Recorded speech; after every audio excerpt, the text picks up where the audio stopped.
Bueno, bienvenidos y bienvenidas a la segunda clase de este curso especializado de análisis, evaluación de intervención de sistemas familiares. Voy a compartir la pantalla.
María, disculpa, no se le escucha, su micro está apagado.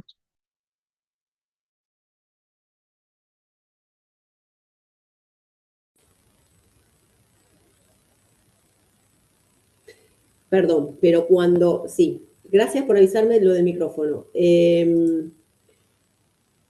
un tema de mi computadora que cuando comparto la presentación se pausa el micrófono. Entonces tengo que apretar un botoncito.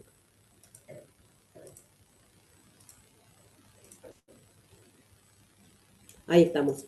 Ahí sí. ¿Me escuchan? ¿Me escuchan bien? Recuerden que yo no los veo. Ahí sí. Ah, está. Se está escuchando. Perfecto. Bien. Bueno, les decía, en primer lugar, muchas gracias por estar aquí. Vamos a compartir la clase de hoy, la clase de la semana que viene, y en el cuarto encuentro vamos a hacer una pequeña evaluación que va a ser la integración de todos los conocimientos que estamos adquiriendo en estas clases. No van a tener que estudiar como cuando iban a la facultad, pero vamos a hacer una integración de conocimientos. Ya después les voy a explicar, en la próxima clase les voy a explicar cuál va a ser la dinámica de esa evaluación. Bueno, el tema de hoy es muy interesante. Hoy vamos a hablar del modelo OSAR aplicado a la familia. Nos vamos a meter en el mundo de la ontología del lenguaje y cómo podemos tomar herramientas de ahí, distinciones y herramientas de la ontología del lenguaje para aplicarlas a la familia. También vamos a ver el modelo, la teoría de Marcos Bernstein y algo de Virginia Satir, también cómo podemos aplicar los modelos que ellos desarrollaron, cómo los podemos aplicar al trabajo con familias. Y vamos a hacer, van a tener una actividad que no vamos a hacer esta vez una actividad en clase, la van a tener que hacer después de manera asincrónica. Así que les pido que disfruten de esta clase, estén atentos, vamos a ver mucho contenido muy interesante que van a poder aplicarlos mañana mismo en sus intervenciones profesionales. Bien, vamos a arrancar. Bueno, dijimos que vamos a tomar algunos conceptos de la ontología del lenguaje y los vamos a aplicar a la familia. Entonces les traigo el modelo OSAR, que es un modelo, o sea, este modelo lo desarrolló Rafael Echeverría, que es el que, a ver, el que sistematizó todos estos conocimientos en lo que se llama ontología del lenguaje, que es el, el trabajo del ser, o sea, el análisis, la revisión del ser, ¿no? Y cómo trabajar en nuestra manera de ser a través del lenguaje, de las emociones y de la corporalidad. Entonces, vamos a ver en qué consiste este modelo OSAR. Acá ustedes están viendo un gráfico donde tenemos OSAR es observador, sistema, acción y resultado. Aquí tenemos lo que está en verde es el observador, que todos nosotros somos observadores. O sea, miramos, observamos, interpretamos el mundo desde, a partir de toda nuestra experiencia de vida, cómo nos educaron, lo que aprendimos de nuestra historia, nuestros modelos mentales, las creencias, los pensamientos, ¿no? Todo lo que nos transmitieron desde que nacimos, ¿no? De cómo son las cosas, cómo deberían ser, o sea, cómo miramos y evaluamos e interpretamos el mundo, nos constituyen observadores. Aquí tenemos en naranja la acción. Entonces, ese observador que somos realiza acciones para obtener determinados resultados, que es lo que está aquí en azul y violeta, creo que es violeta, ¿no? Entonces, el observador que soy realiza acciones para obtener determinados resultados. Y todo eso lo hacemos dentro de un sistema, que sería el contexto en el cual nos movemos. Entonces aquí tenemos, bueno, las definiciones, ¿no? El observador es la forma particular en que un individuo le otorga sentido a la situación que enfrenta antes de intervenir en ella. O sea, es como miramos, observamos, interpretamos. La acción es la manera en que actuamos para darle sentido a eso que observamos y para obtener un resultado. Y el resultado es lo que obtenemos a partir de esas acciones que realizamos. Bien, entonces, este modelo propone que nuestras acciones van a permitirnos obtener determinados resultados. Ahora, si no nos gustan los resultados que tenemos, y cuando hablamos de resultados nos referimos a el trabajo que tenemos, o a la familia, o a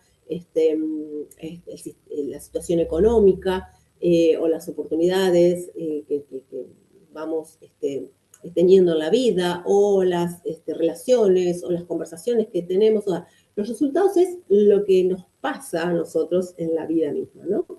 Entonces, si no tenemos los resultados que queremos, lo que tendemos a hacer en general es hacer acciones diferentes. Entonces, si yo dije algo a una persona de una determinada manera, esa persona se enojó, eso es un resultado. Entonces, quiero que la próxima vez decírselo de una manera que no se enoje. Entonces, hago una acción distinta, cambio la manera en que le transmito eso que le quiero decir. Pero ¿qué pasa? A veces, con el solo hecho de modificar algunas acciones, modificamos el resultado, pero un poco. En realidad queremos modificar el resultado de otra manera, una manera más profunda, más contundente. Entonces, ¿qué pasa? Para lograr eso, debemos trabajar en el observador que somos. Debemos intervenir en el observador que somos. Y ahí tenemos que ir para adentro a revisar nuestra manera de ser, nuestra manera de mirar y de interpretar el mundo, de cómo nos paramos frente al mundo, ¿no? Todo lo que fuimos aprendiendo a lo largo de la vida, lo que vimos, lo que escuchamos, lo que nos dijeron, ¿no? Lo que nos enseñaron, lo que nos mostraron, todo eso conforma el observador que soy. Entonces, a veces con hacer acciones diferentes no alcanza para tener resultados diferentes, resultados realmente importantes, contundentes. Entonces tenemos que ir a trabajar en ese observador que somos. En nuestra manera de ser, nuestra manera de pensar, en la gestión de emociones, en los juicios que hacemos, ¿no? En cómo vemos e interpretamos el mundo. Entonces, si solo cambiamos una acción, decimos que estamos frente a un aprendizaje de primer grado. Ahora, cuando ya vamos a trabajar en el observador que somos, estamos en un aprendizaje, estamos realizando un aprendizaje de segundo grado, segundo orden. Y el aprendizaje de segundo orden se hace también incluyendo a todo el sistema del cual formamos parte. Porque todos estamos dentro de un sistema. Lo vimos en la clase pasada, cuando vimos el enfoque sistémico, ¿no? ¿Cuáles son los conceptos del enfoque sistémico? Bien, se entiende entonces, el modelo OSAR de la ontología del lenguaje nos muestra que somos observadores que realizamos acciones para obtener un resultado. Si el resultado que obtenemos no nos gusta, o sea, es la vida que tenemos, no nos gusta, a veces podemos cambiar algunas acciones y con eso alcanza, pero en general no alcanza con modificar algunas acciones. Debemos ir más profundo a trabajar en el observador que somos. ¿Bien? Bueno, Cualquier cosa, abren el micrófono y dicen si no llegan a entender algún concepto. Entonces vamos a ver ahora los principios de la ontología del lenguaje y su relación con la intervención con familias. Tenemos el principio del observador. Dijimos observador, acción, resultados, sistema, ¿verdad? Tenemos el principio del observador, que dice, no sabemos cómo son las cosas, solo sabemos cómo las observamos o cómo las interpretamos. Vivimos en mundos interpretativos. ¿Qué nos dice esto? Cada persona es un observador único. Todos, al decir, no sabemos cómo son las cosas, porque cada uno tiene su propia verdad, su propia manera de observar y de interpretar eso que está observando. Entonces, no podemos decir las cosas son de una manera, son así. No, yo las veo de esta manera y ustedes, cada uno de ustedes la va a ver seguramente de una manera diferente. ¿Cómo llevamos esto entonces a las familias? Esto permite entender cuando estamos frente a un sistema familiar que todos tienen opiniones diferentes o maneras diferentes de entender lo que está sucediendo. Entonces no hay una verdad única, hay diferentes maneras de observar y de interpretar. Bien. Y las interpretaciones que hacemos, decimos que tienen poder, porque el lenguaje tiene poder. El lenguaje no es inocente, el lenguaje genera realidad, crea la realidad. Con lo que decimos, con las declaraciones que hacemos y con lo que decimos, estamos creando la realidad. Entonces, estamos declarando algo que nosotros creemos que lo vemos o que creemos que es así. Entonces, este concepto es importante internalizarlo porque nos va a permitir abrir o cerrar posibilidades o habilitar o inhibir acciones. Entonces vamos a poder movernos, actuar de una manera u otra de acuerdo a lo que estamos observando e interpretando. Entonces, la capacidad que tengamos nosotros o que tenga una familia de transformar su mundo va a depender de las interpretaciones que haga.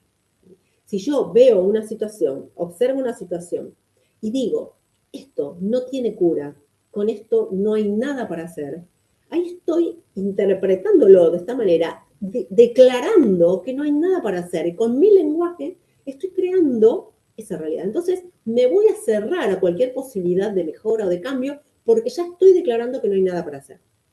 En cambio, si yo digo, mira, esta situación es difícil, pero yo creo que si todos juntos nos ponemos de acuerdo vamos a poder resolver. Estoy declarando y abriendo posibilidades. Estoy creando una realidad también desde el lenguaje.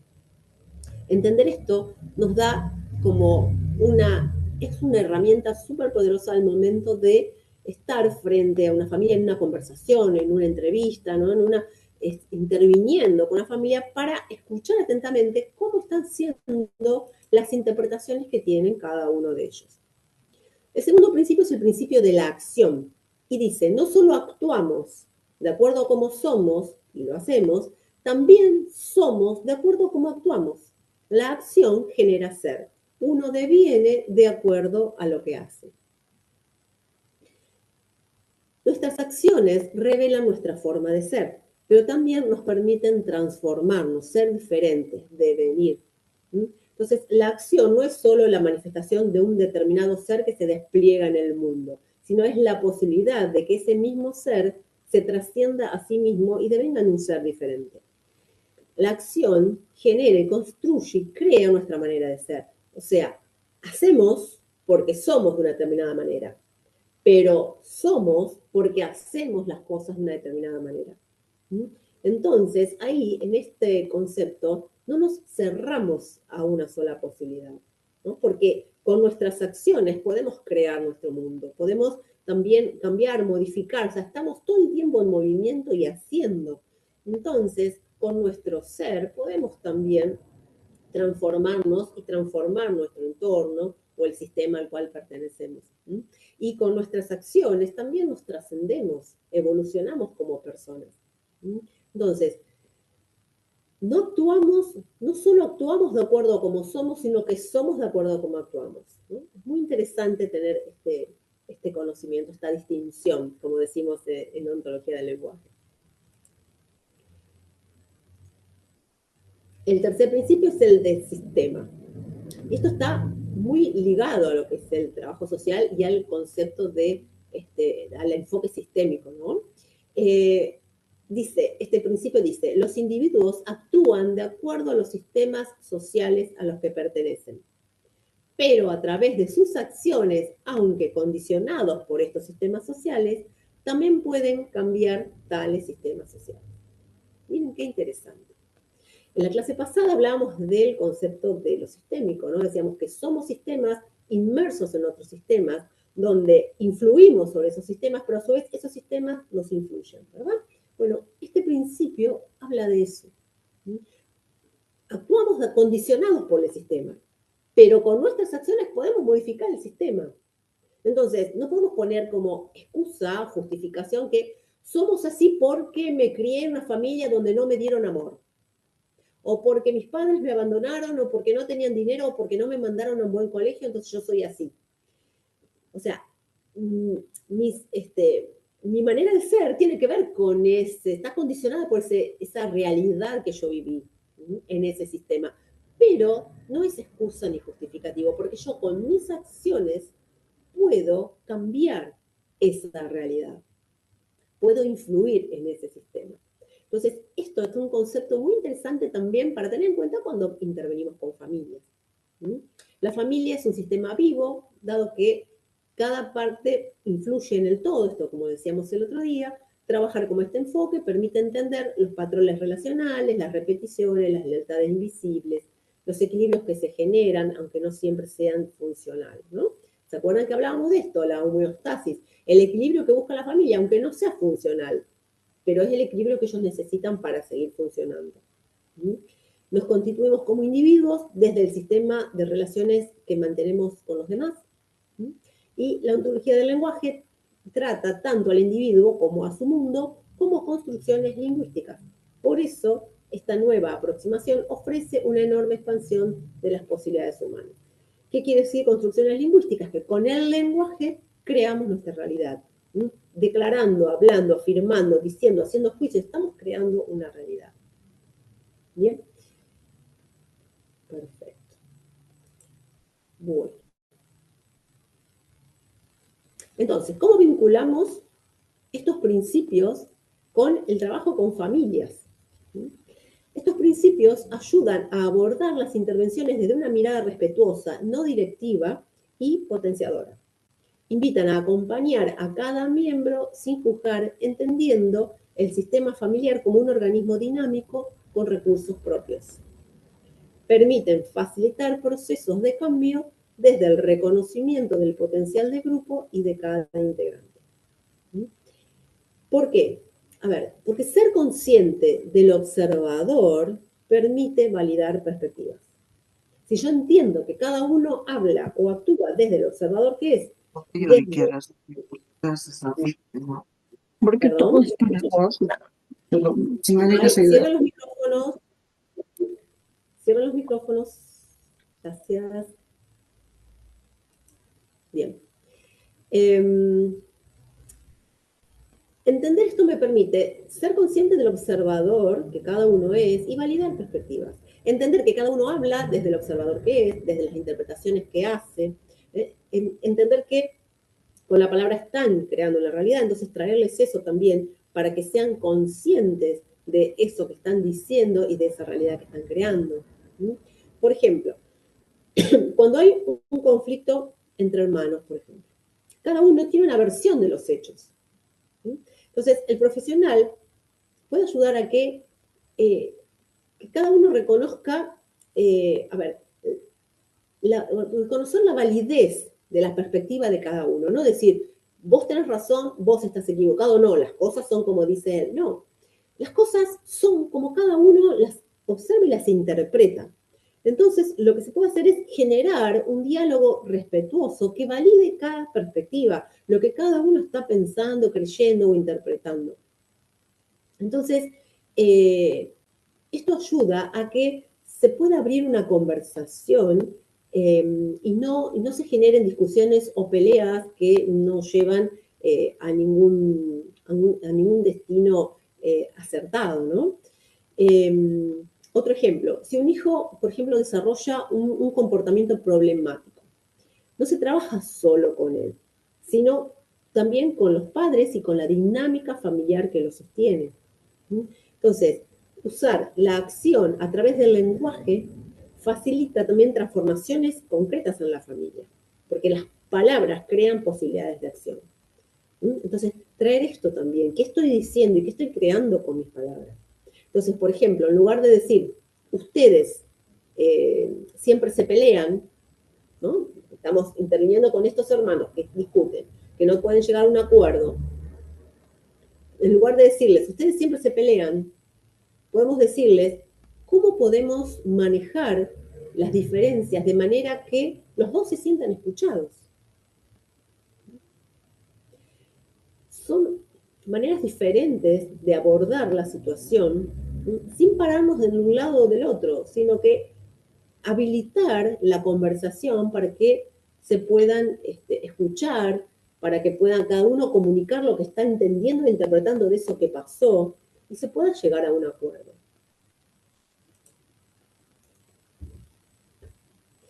Ahora vamos a ver otro tema que también está incluido dentro de la ontología del lenguaje.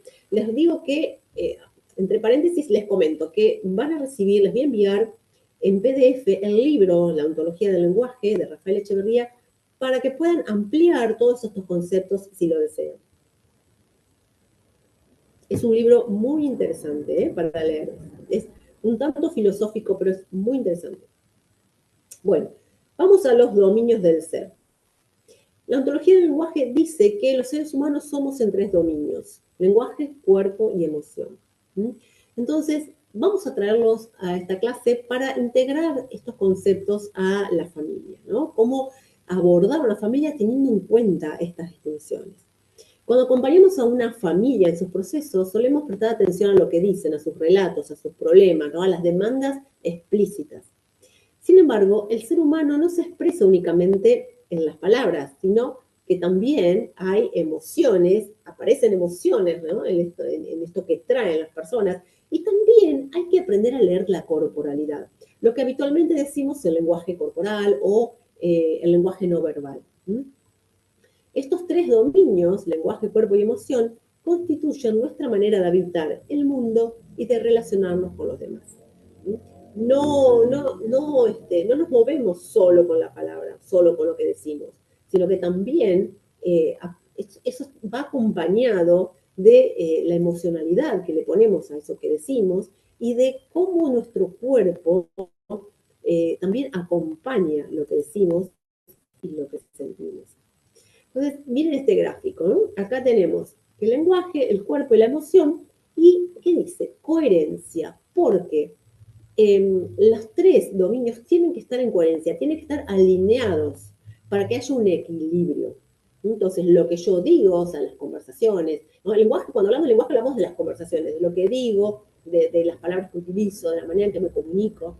El lenguaje, el cuerpo, cómo me paro, cómo me muevo, cómo me muestro al mundo, cómo camino, cómo me siento, cómo me he visto, cómo me expreso, mi gestualidad, todo eso incluye la corporalidad y las emociones, ¿no?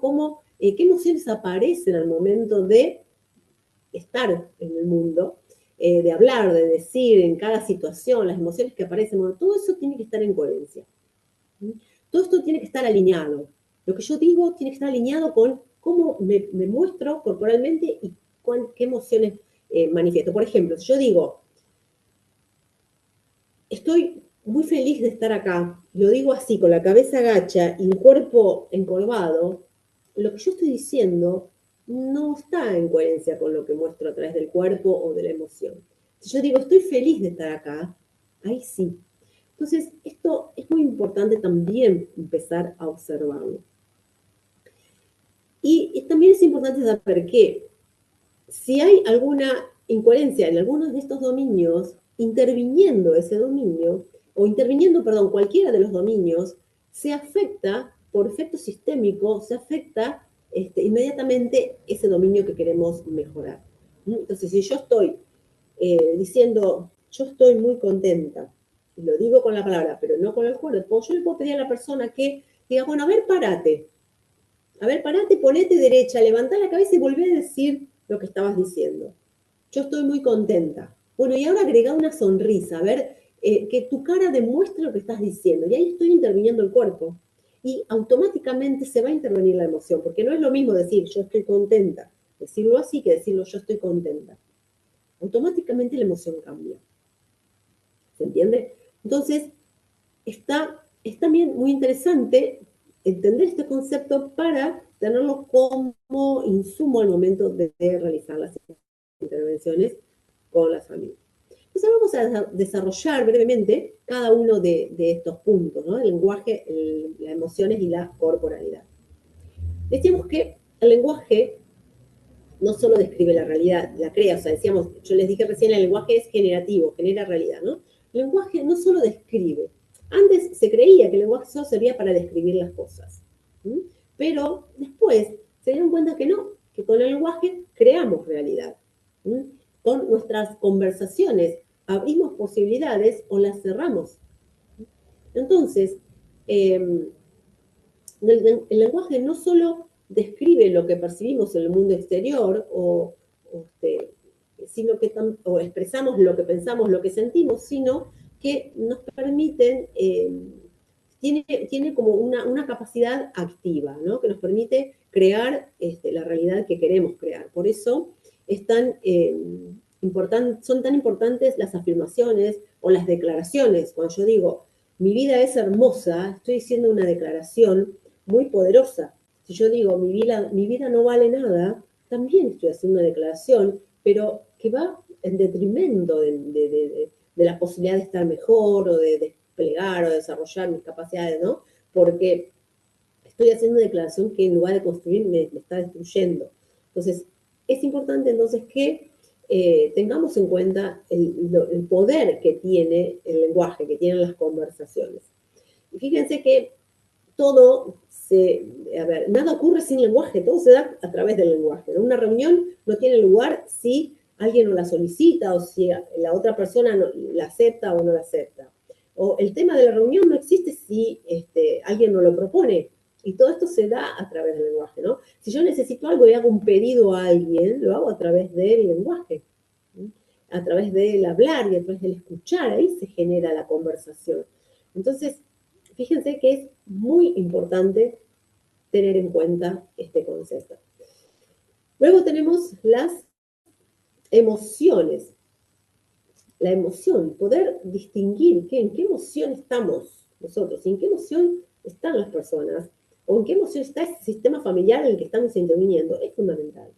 Entonces, las emociones son los estados que experimentamos en respuesta a acontecimientos externos o internos y marcan el modo en que respondemos a ellos. La emoción es un fenómeno físico en el que se producen una serie de cambios fisiológicos que afectan a nuestras hormonas, músculos y vísceras.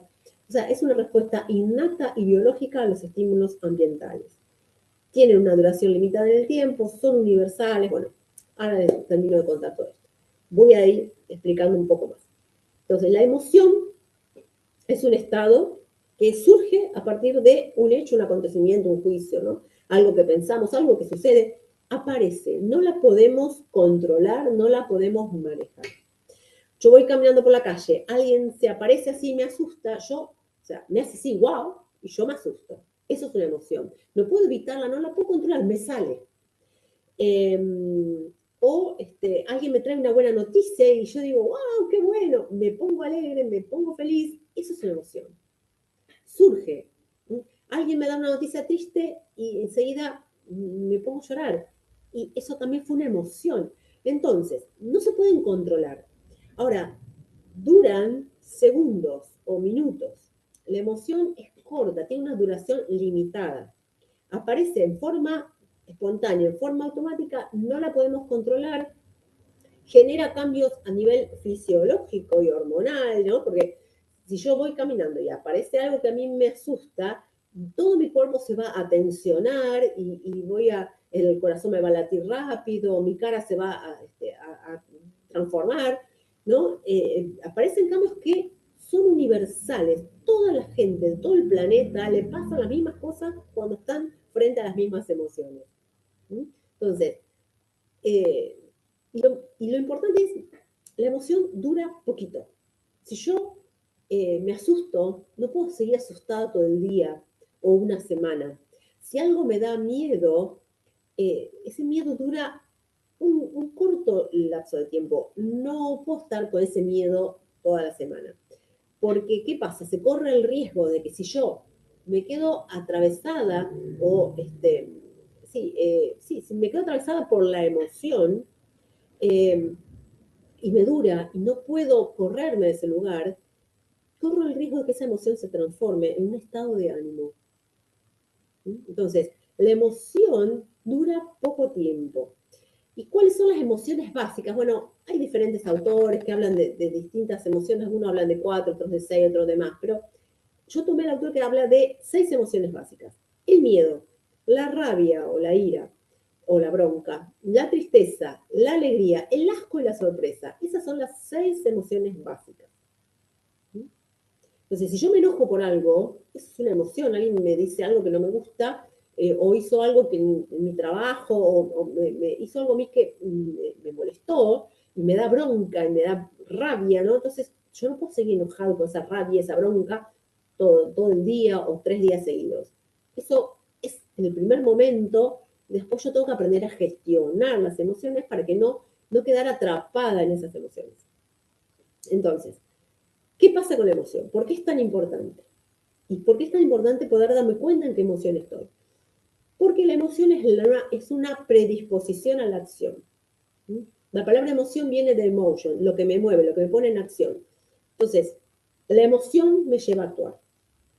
Entonces, si a mí me da bronca, alguien viene y me hace algo que me daña, me dio bronca, me hizo mal, voy a actuar. Y mi acción puede ser pegarle una trompada, o despedirlo, o salir corriendo, o insultarlo, o Ahí nomás lo quedarme mire, sentado cómo llorando. es cuando una puede tener así parado. Ya, suena nomás. Claro, con ¿Perdón? vergüenza. ¿Pueden? Chicos, a ver, el micrófono abierto. ¿Quieren hacer alguna consulta?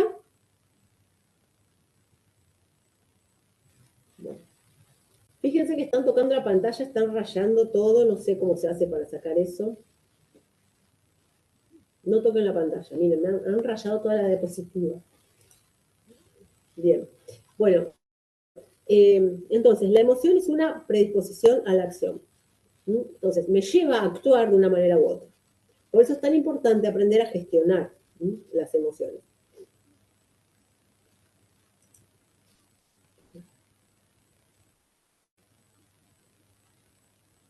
O sea, no nos tenemos que quedar atrapados en la emoción que surge a partir de una determinada situación. Tenemos que aprender a distinguirla y a poder gestionarla. Porque decimos que tenemos emociones y vivimos en estados de ánimo. Si esa emoción a mí me quedo atrapada en esa emoción durante mucho tiempo, se puede transformar en un estado de ánimo. Entonces, pues vivo en la tristeza, vivo en el miedo, todo lo que hago lo hago desde ese lugar, desde el miedo, desde la tristeza o desde la rabia, ¿no? Y no puedo salirme de ahí, es más difícil salirme de ahí. Bien, vamos ahora a la corporalidad. El cuerpo sostiene y refleja esas emociones, mostrando en la postura, en la respiración y en los gestos la forma en que cada persona se dispone frente a la vida. Vamos a hacer una cosa. Voy a dejar de compartir porque se ve toda rayada la pantalla. Voy a volver a compartir ahora.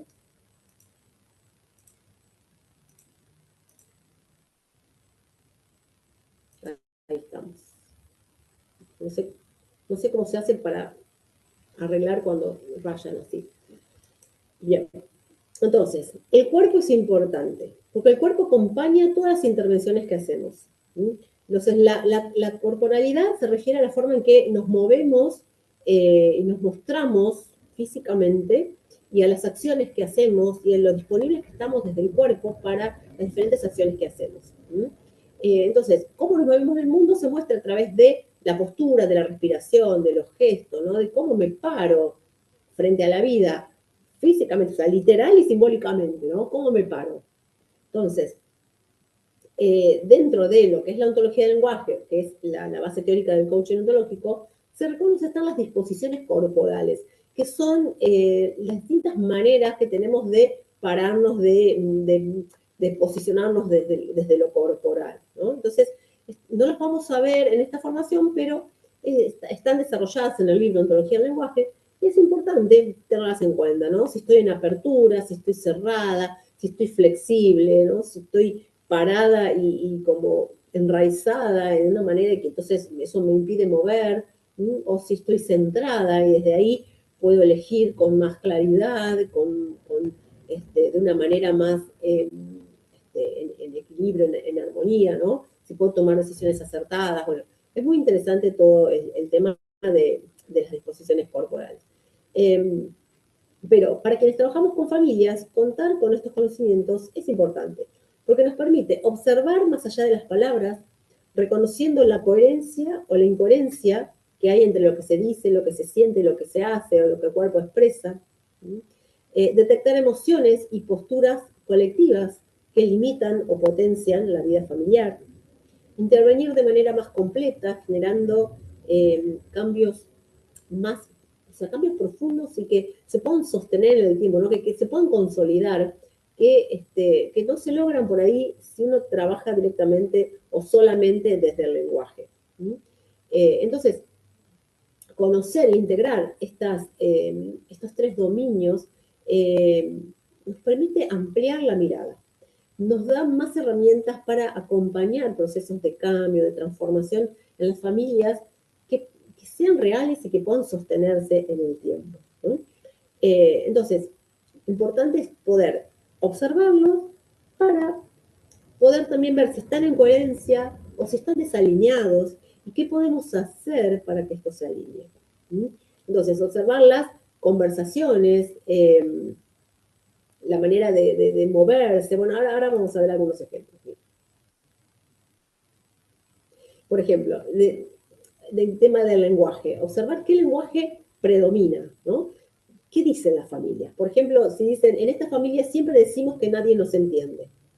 Pues ahí tenemos un lenguaje que genera resignación. Resignación es un estado de ánimo, donde las personas se cerraron y no ven posibilidad, entonces se resignan. Esto es así, no tenemos más nada que hacer. Si observamos eso, entonces nuestra intervención va a ser muy diferente que si la familia está abierta a nuevas posibilidades. O dicen, sí, nosotros somos muy abiertos al cambio, nos gustan aprender cosas nuevas y estamos dispuestos a probar. Es muy diferente ese lenguaje que siempre fuimos así, o siempre nos movemos de esta manera, o pensamos que es muy difícil cambiar, o sea, que no queremos cambiar.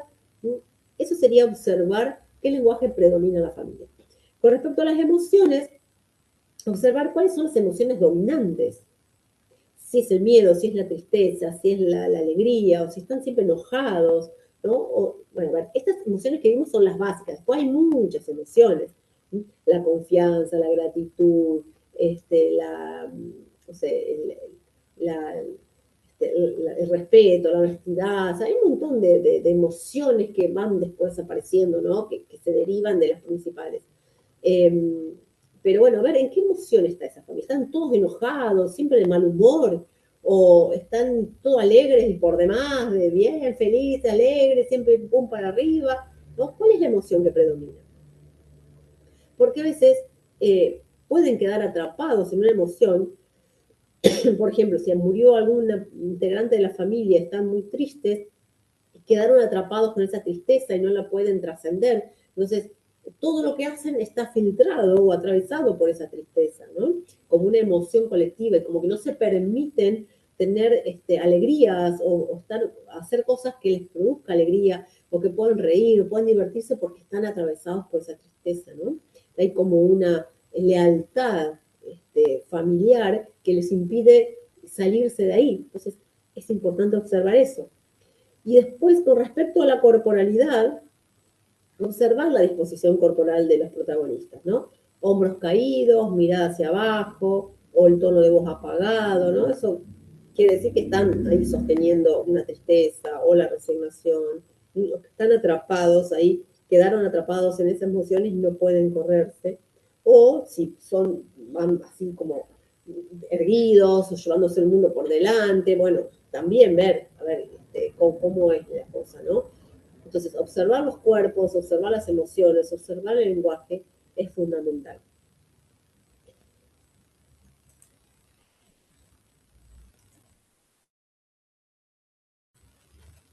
Ahora vamos a ver, esperemos que se escuche. Me dicen, por favor, si el video que vamos a ver se escucha. Si no, lo voy a conectar directamente desde YouTube.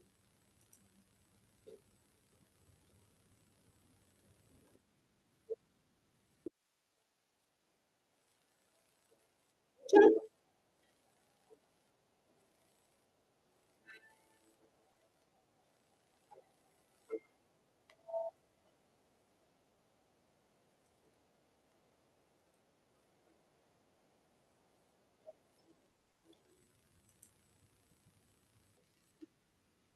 Bien, ¿verdad?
Bien.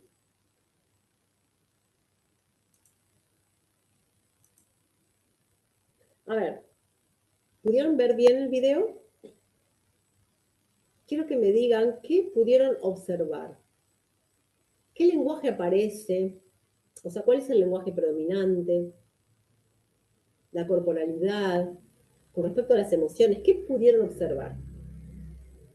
A ver, pueden abrir los micrófonos y brevemente me dicen qué observaron.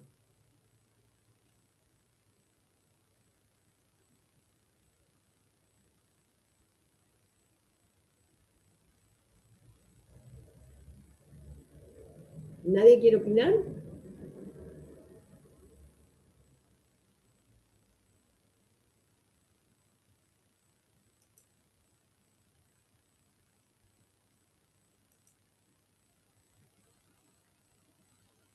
Bueno, seguimos con la clase entonces. Es importante que participen, ¿eh? Porque es una manera también de aprender. ¿Sí? Bueno, lo importante es que puedan evaluar, a ver qué observaron, qué escucharon, qué vieron en el video. Es una manera también de poder eh, chequear yo también si están entendiendo los conceptos que estoy compartiendo con ustedes. Profesora, disculpe, no sé si me oye. Sí. En el caso mío, yo más he estado buscando el sonido antes que la observación. Por eso de capaz no le puedo decir nada, porque no se escuchó nada. Yo no escuché ¿No se nada. escuchó el video? Igual estaba subtitulado porque es en inglés. Ah, ya. Bueno, también estoy en mi trabajo por eso. Y no podría pasarlo de nuevo. A ver, ¿el resto lo escuchó? ¿Lo pudo ver? ¿Alguien lo pudo escuchar? ¿Lo pudo ver? Si no, lo pongo de nuevo desde YouTube. María, la verdad estaba entrecortado, trataba de verlo, pero no se podía, ¿no? Estaba buscándolo en YouTube. Bueno, yo lo pongo ahora desde YouTube, pero está subtitulado, o sea, porque está en inglés, así que presten atención a lo que ven y a lo que leen. Vamos a compartir de nuevo, lo voy a poner desde YouTube.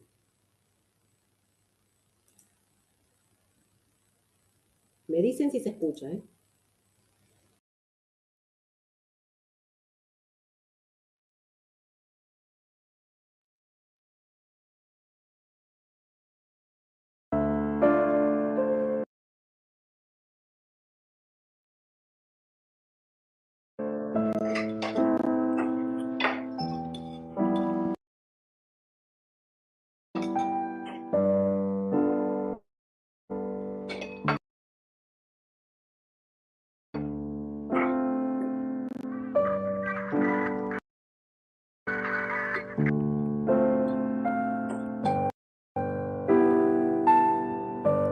Hola Jake, ¿quieres pasarme la sal?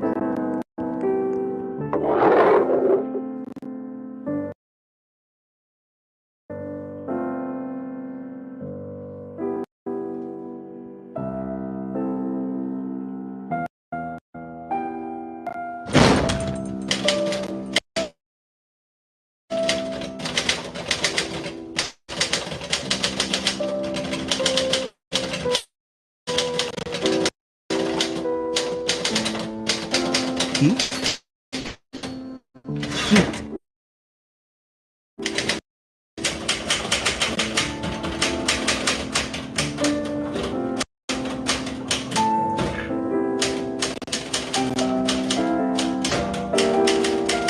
¿Papá?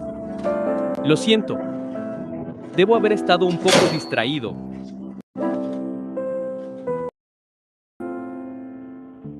Pásame la sal.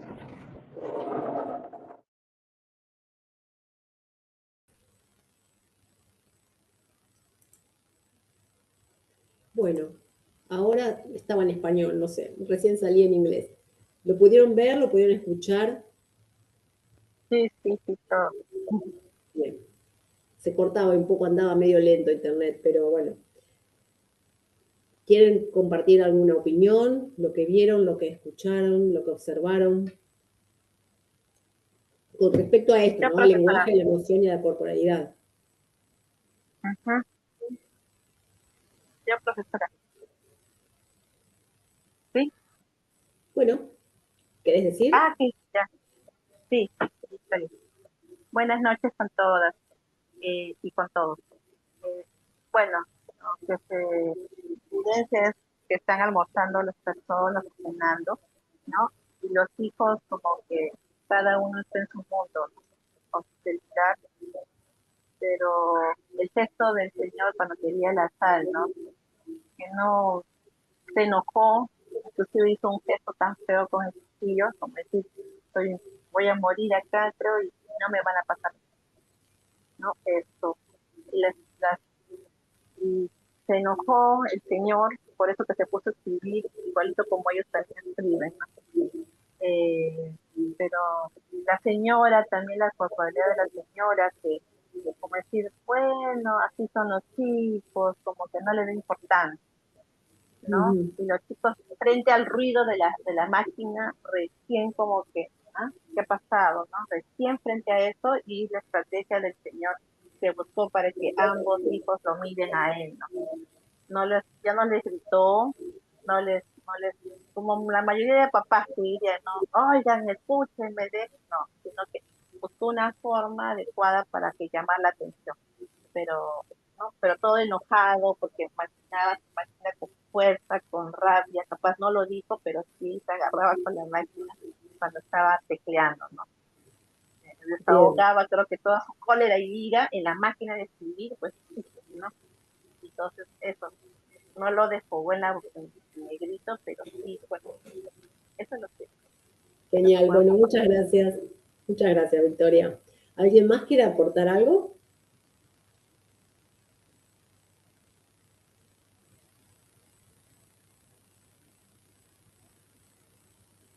Fíjense que ahí está muy claro lo que es el lenguaje.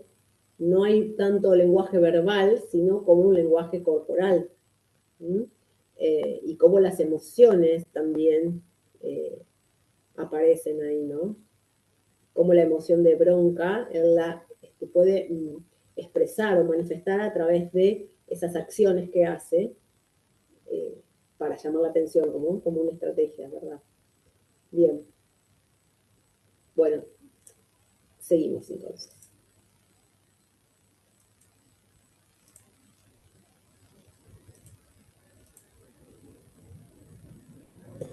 Entonces, algunas conclusiones. A ver, cuando atendemos familias, muchas veces la apertura al cambio empieza por modificar una disposición corporal. Por ejemplo, invitar a levantar la mirada, sentarse distinto o respirar juntos.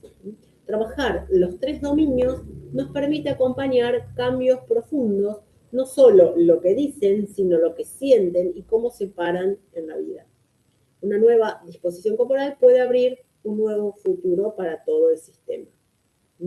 Esto de sentarse diferente, pararse, o caminar, o levantar la mirada, o hacer algún juego, o poner música, o hacer respirar profundo a alguien que a lo mejor se angustia y llora. Son distintas maneras de intervenir la corporalidad y al intervenir eso, intervenimos los otros dominios. O sea, cuando se interviene la corporalidad, se intervienen por efecto sistémico las emociones y el lenguaje. Entonces, me pareció que era importante que pudieran llevarse estas distinciones para poder aplicarlas con familias. Bueno, acá cerramos este tema de la ontología del lenguaje y vamos a pasar a otro que estoy segura que les va a gustar mucho, les va a interesar, que tiene que ver con la evaluación de la funcionalidad familiar. Y les voy a traer hoy la teoría de Marcos Bernstein y la de Virginia Satir. Marcos Bernstein desarrolló categorías o aspectos para evaluar familias disfuncionales desde el enfoque sistémico.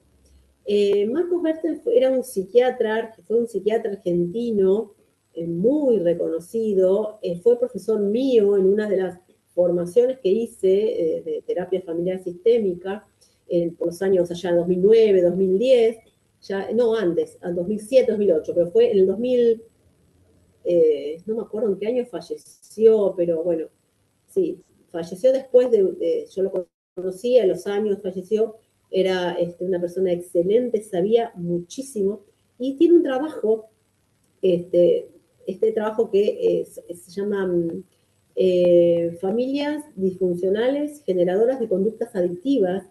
Yo tomé de ahí estas categorías que traigo, que él las aplicaba, se refería a las familias que, de hijos con problemas de adicción. Pero se pueden también llevar o utilizar para evaluar familias con diferentes situaciones problemáticas, no necesariamente adicciones. Entonces les traigo estas categorías para trabajar.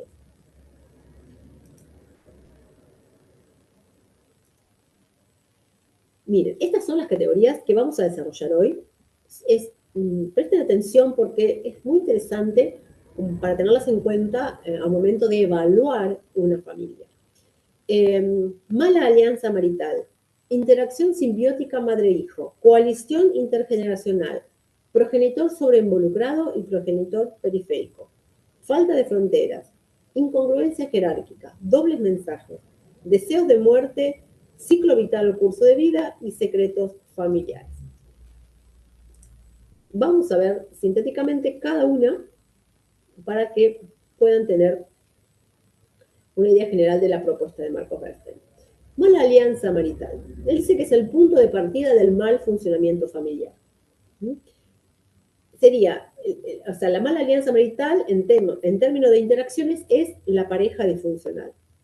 Hay problemas serios, en este caso, en el ámbito conyugal, sea por cisma o por sesgo marital. Es decir, cuando hay conflictos explicitados, manifiestos, o cuando hay una armonía aparente, pero hay conflictos latentes.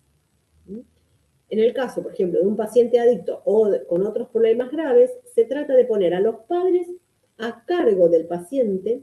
Entonces, se trabaja en primer lugar con el paciente, o sea, el problema del paciente y no el problema marital. Esta problemática, dice Bernstein, es el trasfondo que lleva al paciente identificado a la adicción. Entonces hay que tratar de que los padres se unan para hacerse cargo de su hijo y luego se va a trabajar con ellos. A ver, aclarando un poquito este tema.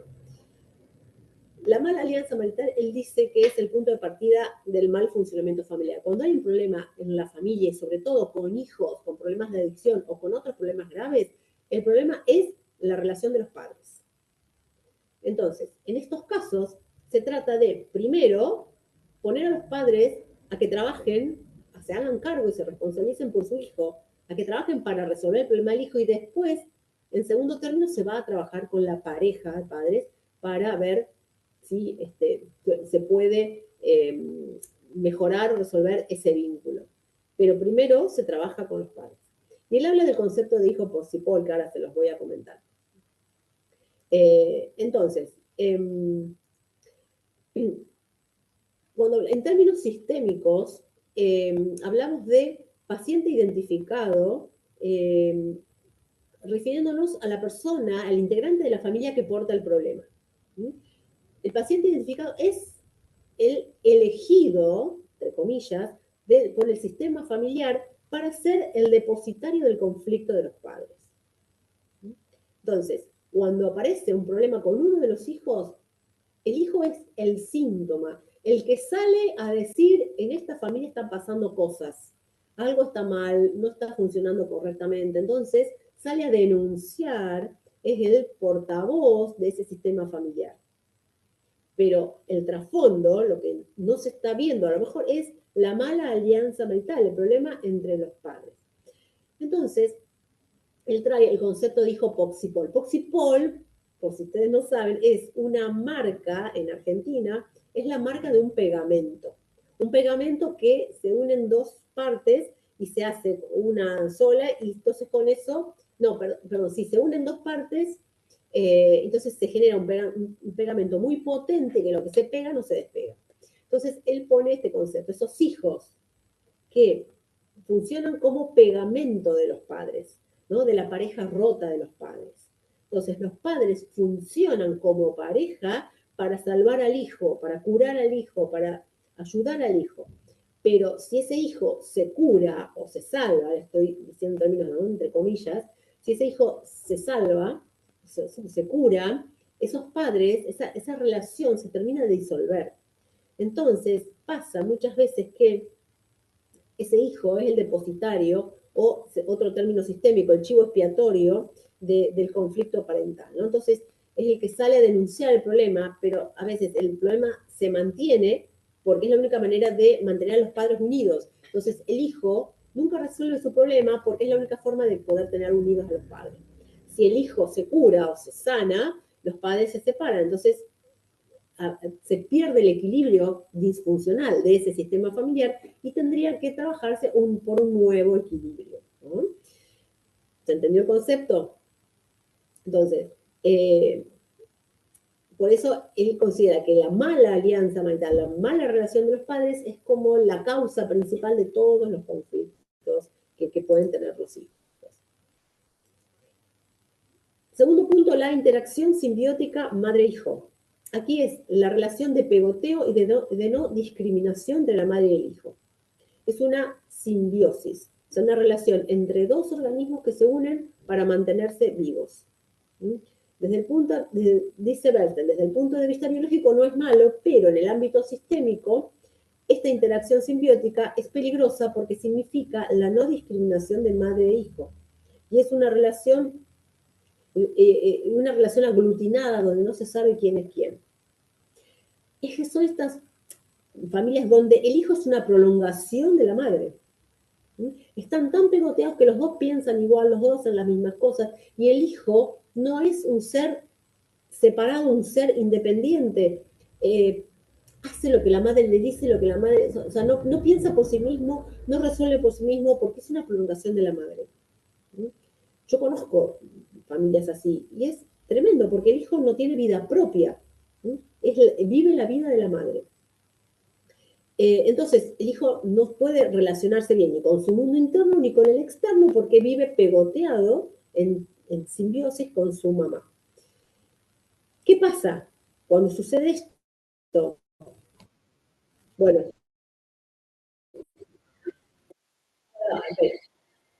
no me acordaba que estaba el video. No, pasa que el padre queda excluido. Ahora lo vamos a ver en la segunda. Bueno, ahora vamos a ver qué video. Entonces, ¿se escucha?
Bien.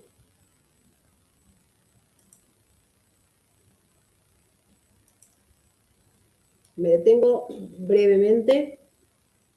A ver, ¿qué vieron? ¿Qué les generó el video?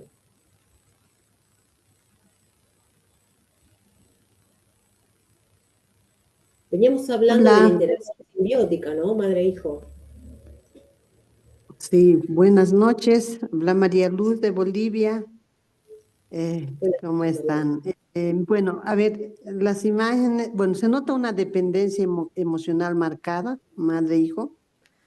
O sea, desde que nace, ¿no? Hasta la adultez. Entonces, las imágenes, ¿cómo reflejan marcadamente esta dependencia en todo aspecto, ¿no? Pero sobre todo esta dependencia emocional que ha influido en todas las etapas y áreas de su vida, ¿no? Claro. Bien, lo que veníamos hablando, ¿no? Esta interacción simbiótica, cuando el hijo es una prolongación de la madre y no puede tener vida propia. Y la madre, cuando él quiere cortar el cordón porque se enamoró, porque quiere hacer su vida, la madre se desmaya, ¿no? Como que manipula en cierta manera para que el hijo se quede, para generar culpa, ¿no? Entonces él decide quedarse, pero se enoja y después se resigna a esa vida. ¿Sí? Esto se observa mucho en las familias, ¿no? Y entonces, bueno, el video lo refleja claramente. Sí, y el nombre, ¿no? Cuando hacemos más, ¿no? O sea, cuando creemos que hacemos más, estamos haciendo con más Claro. daño, ¿no? Exacto. Cómo buscar el equilibrio, ¿no? Cómo buscar los límites, cómo, sí, esos límites que están difusos o muy permeables en realidad, ¿no? Donde los subsistemas, como vimos en la clase pasada, los subsistemas se mezclan. Entonces no hay una individuación, ¿no? La familia es el lugar donde los integrantes desarrollan su propia individuación, se vuelven individuos. Cada uno después puede elegir libremente qué vida quiere tener. Y en estos casos, cuando eso no sucede, pasa lo que veíamos en el video. Bueno, muchas gracias. Sí, muy clara la explicación y el video realmente muy claro, ¿no? Cómo hay esta relación simbiótica, esta influencia, esta confluencia también entre madre e hijo y esta dependencia marcada, ¿no? Emocionalmente. Bueno, muchas gracias, María Luz. Bueno, vamos a continuar. Bien. Bueno, entonces teníamos la mala alianza marital, la relación simbiótica madre-hijo, y ahora tenemos la coalición intergeneracional. ¿Qué esto es? Cuando la madre y el hijo están tan pegoteados, el que queda fuera, ¿quién es? El padre.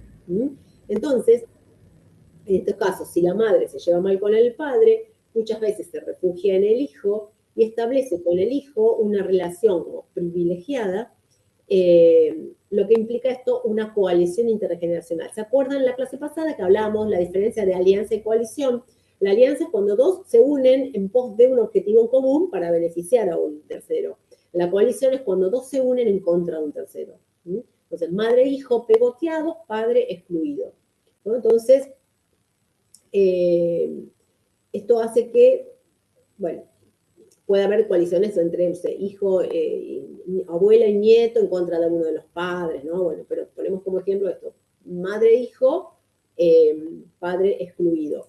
Y da lugar a esto, progenitor sobreinvolucrado, esta madre sobreprotectora, y progenitor periférico, el padre que queda afuera.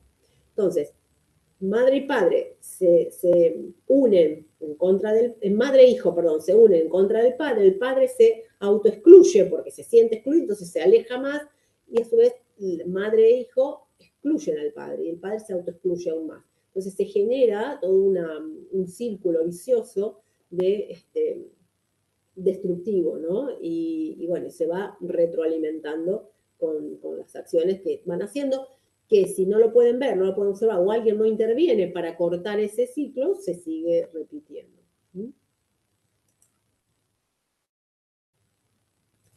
Después tenemos la falta de fronteras, ¿no?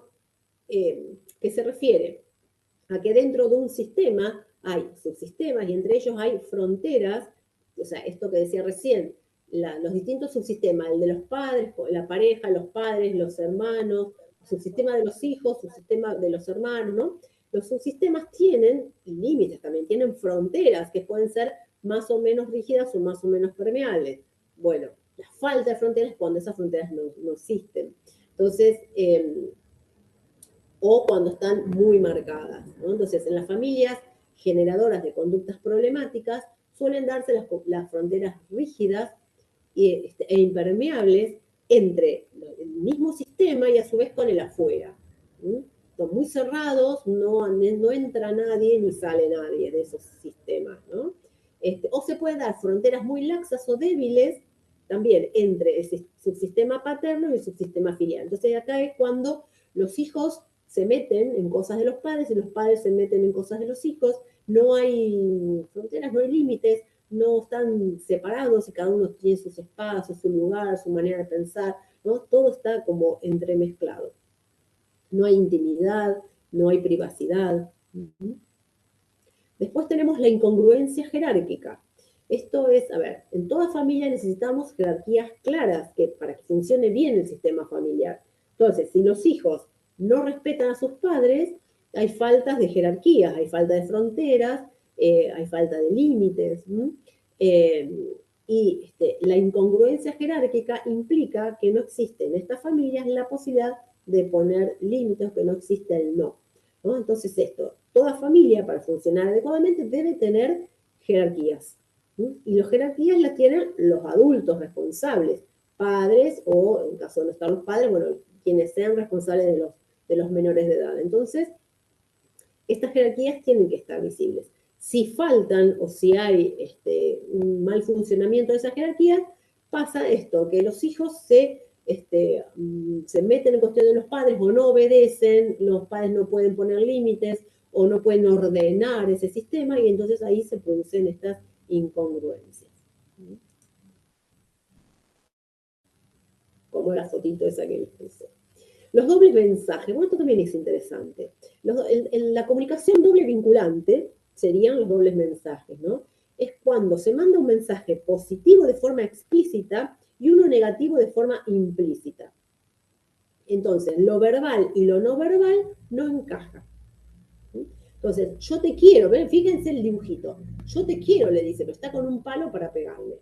Entonces, hay un mensaje verbal explícito, yo te quiero, pero el no verbal implícito es el, pero te voy a pegar, ¿no? Entonces, eso es un doble mensaje. Cuando a los hijos se les dice algo que no entienden porque ven acciones distintas, las acciones no son compatibles con lo que se está diciendo. Entonces, ¿a qué le hacen caso? ¿Qué entienden? ¿Qué obedecen? Entonces, son mensajes contradictorios a la vez en dos niveles de comunicación distintos, verbal y no verbal, y para que sean peligrosos o que sean realmente que impacten negativamente en la vida de la familia, tienen que darse de manera repetida y de manera consistente, ¿no? No es que porque una sola vez pase, sino esto todo el tiempo, ¿no? A ver, un doble mensaje sería, no tenés que mentir, y después los hijos ven a los padres mintiendo todo el tiempo, o diciéndole a alguien otras cosas, o dando vuelta a la información. Entonces, ¿cómo? No tengo que mentir, pero vos estás mintiendo. ¿Cómo se entiende? Entonces, hay un doble mensaje para que sea eficiente, esto que decíamos, tiene que tener reiteración, tiene que haber dos o más personas involucradas, tiene que haber primero un mensaje positivo y después el mensaje negativo que lo contradice. Bueno, y acá está otro ejemplo, no veas esto, no hagas esto o te castigaré, pero no veas el castigo como algo negativo, sino que lo hago porque te quiero, ¿no? Esto porque te quiero te aporreo, para ser tan conocida. Y hay un tercer mensaje que puede ser una prohibición de metacomunicar, que es, se prohíbe comunicar sobre lo comunicado, es decir, se prohíbe explicitar ese doble mensaje. Entonces la persona queda como atrapada sin salida. ¿Qué quiere decir explicitar el doble mensaje? El niño observa el doble mensaje, me dice que me quiere, pero me pega, entonces ¿cómo se entiende?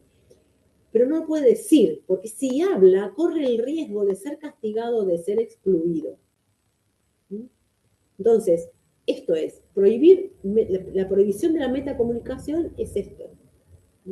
O sea, si yo le digo a alguien, o digo, pero vos me estás diciendo esto, pero estás haciendo otra cosa, si se lo digo, corro el riesgo de que me castiguen, de que me excluyan, de que no me hablen más, entonces, mejor me callo. Y ahí es cuando ocurre la herida. Ahí es cuando se genera el problema.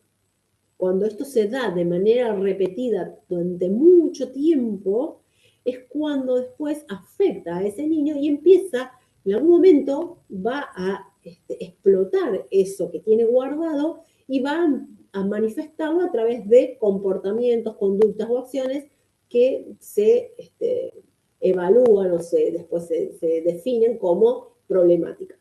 Drogas, alcohol, problemas de violencia, problemas en la escuela, ¿no? Porque está sucediendo al interior de la familia cuestiones que no las puede decir, que las ve, que no las puede decir. Bueno, esto es con el tema del doble mensaje. Es muy importante poder observarlo y poder darse cuenta de esto, ¿no? Después tenemos los deseos de muerte. Esto es, se observa en general, primero, en el paciente identificado, o sea, el que porta el problema, porque puede tener conductas autodestructivas, hacia él mismo se puede lastimar, o querer suicidarse, o lastimarse, o cortarse las venas, o agredirse, ¿no? Y después se observa también en la interacción sistémica familiar, que son los deseos de muerte por parte de algunos de los integrantes. Es Marcos Berten decía, como esta frase, muerto el perro, se acabó la rabia, ¿no? Como que la familia está tan saturada, aturdida, complicada con la situación del hijo, por ejemplo, que creen que si el hijo se muere, van a resolver el problema. Entonces, él contaba, me acuerdo, en las clases de madres que le han dicho en alguna oportunidad, ¿por qué no se muere de una vez? Así terminamos con este problema, ¿no? Refiriéndose al hijo con problemas de adicción.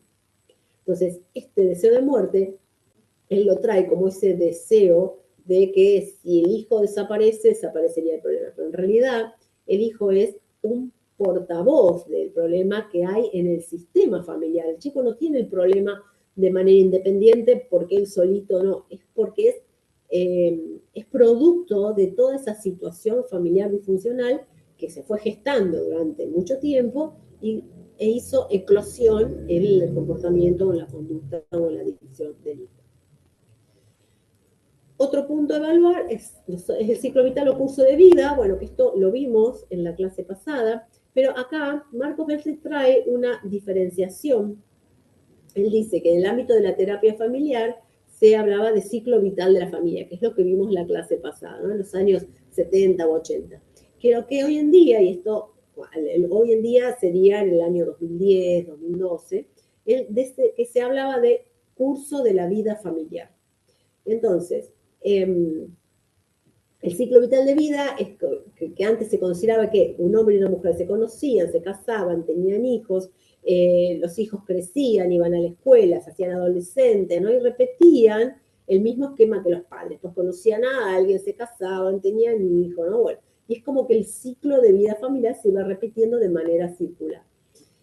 Cuando habla de curso de vida, dice que la vida tiene un curso que es como un río, entonces hay muchas variables. Entonces hay parejas que se juntan, se casan, tienen hijos, pero también hay separaciones, divorcios, o hay parejas homosexuales, o familias ensambladas, o subrogación de vientre, es decir, empieza a aparecer un montón de variables que hace que ese curso de vida no sea circular, como que se van repitiendo siempre lo mismo, que suceden diferentes cosas. ¿Mm? No, esta es la diferenciación que él trae. Bien. Entonces, toda familia, dice, va a tender a estar en equilibrio o homeostasis. Homeostasis es otro término del enfoque sistémico, ¿no? Cualquier amenaza que haya a la ruptura de esa familia, de ese sistema, es vivida como peligrosa. Miren qué interesante esto. Lo voy a leer y después se lo explico. Un hijo que se empieza a alejar de la familia implica una ruptura del equilibrio previo, especialmente en las familias disfuncionales.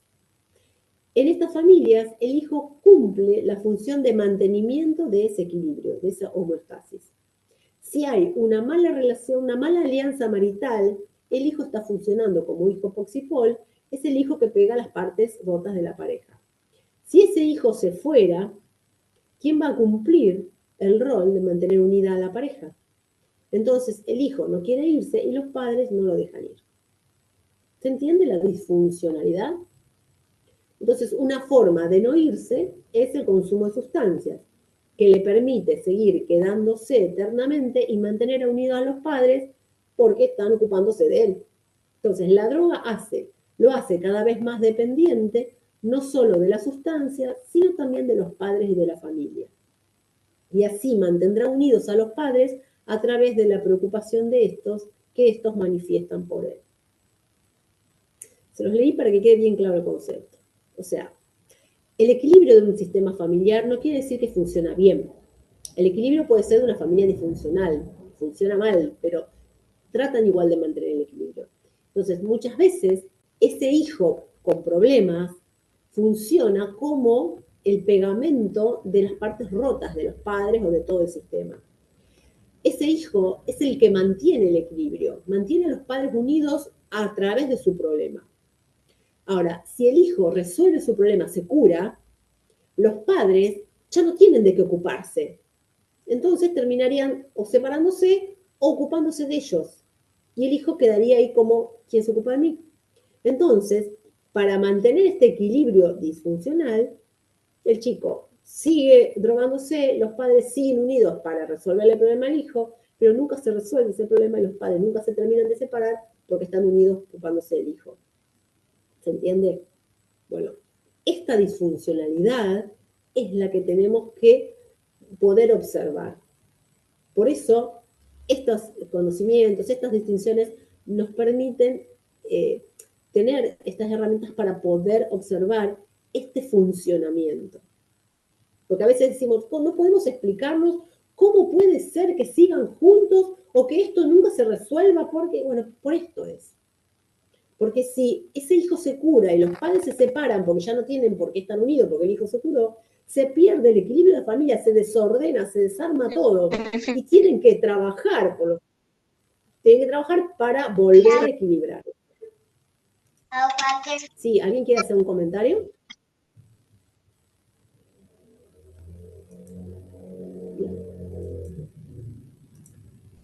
Bueno, seguimos. Otro punto son los secretos familiares. En el ámbito sistémico, los secretos familiares no son los secretos guardados históricamente, dice Bernstein, como los abortos, suicidios, abusos, violencia y demás, sino los que pasan en el aquí y ahora, ¿no? Las distintas circunstancias que se dan. Por ejemplo, la madre que guarda un secreto con el hijo y que el padre no sabe. Entonces hay una coalición intergeneracional en contra del padre. Entonces, por ejemplo, la madre le da dinero al hijo a escondidas del padre y sabiendo que se va a ir a comprar droga. Si el padre se entera, no aprobaría esa acción. Entonces lo hace a escondidas. Ahí eso es una coalición intergeneracional. Por coalición porque son dos unidos en contra de otro, intergeneracional porque es madre e hijo. ¿Se entiende? Bien. Bien. Hasta aquí la teoría de Marcos Bernstein con sus categorías de análisis de evaluación del sistema familiar. Ahora les traigo algunos, las distinciones que nos trae Virginia Satir, que ella fue trabajadora social, terapeuta familiar, muy reconocida de la Escuela de Palo Alto, en California, bueno, por supuesto ya fallecida hace muchos años. Ella también, y también van a recibir en el material que les voy a compartir de esta clase, el libro de ella, uno de los libros de ella, que creo que se llama Relaciones familiares en el ámbito familiar, donde está desarrollada toda su teoría sobre todo ella destaca el tema de la autoestima y la comunicación. Pero ahora les traigo o sea, su teoría se basa en la comunicación y la autoestima, pero me pareció interesante el aporte que ella trae para el poder intervenir con familias y para poder evaluar la funcionalidad familiar. Entonces, por un lado teníamos todo lo que las distintas categorías que nos trae Marcos Bernstein, y ahora vamos a ver las de Virginia Satir. Ella decía que los problemas de sus pacientes influían también en la familia. Y al mismo tiempo que la familia influía en los problemas de sus pacientes. Aquí tenemos el enfoque sistémico, ¿no? Cada uno influye o impacta en el sistema impacta en cada uno. O sea, ella descubrió esto y a partir de ahí desarrolla su teoría sistémica.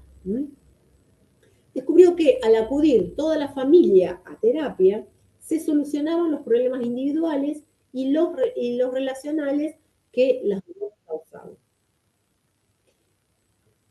Y también descubrió que la presencia de la familia ayudaba a encontrar la raíz del problema, a través de la interacción de sus miembros y a recopilar también nuevas perspectivas sobre lo que ocurría. Entonces ella descubrió esto. O sea, la presencia de la familia en la sesión era fundamental para poder trabajar lo que le estaba ocurriendo a esa persona de manera particular, de manera individual. Entonces desarrolló su teoría. Ella decía que los problemas no son el problema, afrontarlos es el problema. El problema en sí no es el problema. La dificultad estaba en qué hacía ese sistema familiar para resolver ese problema. ¿Qué herramientas aplicaba? ¿Qué capacidades desplegaba? ¿No? ¿Podía hacerlo? ¿Tenía las herramientas para poder resolver? Ahí estaba el verdadero problema.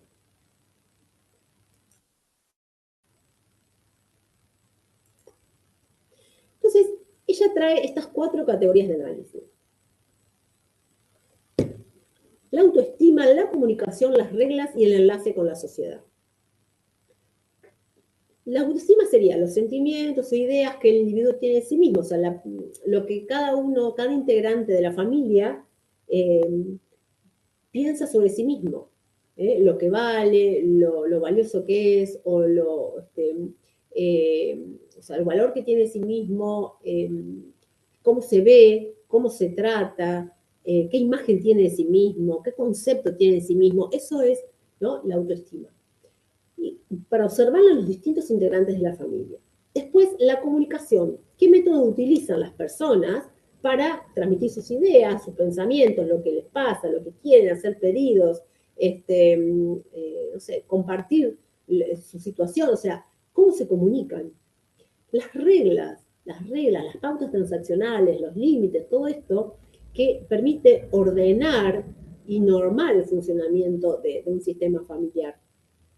Y después, el enlace con la sociedad, la comunicación con el afuera, ¿no? La relación con el afuera, con amigos, familias, instituciones, la sociedad en general, ¿no? Entonces, ella decía que cualquiera fuera el problema que afectaba a la familia, para aliviar el dolor de esa familia, era necesario encontrar la forma de cambiar algunos de estos aspectos. Ella lo decía en esas palabras. Es decir, que ella consideraba que cualquiera fuera el problema de la familia, estaba en uno de estos puntos.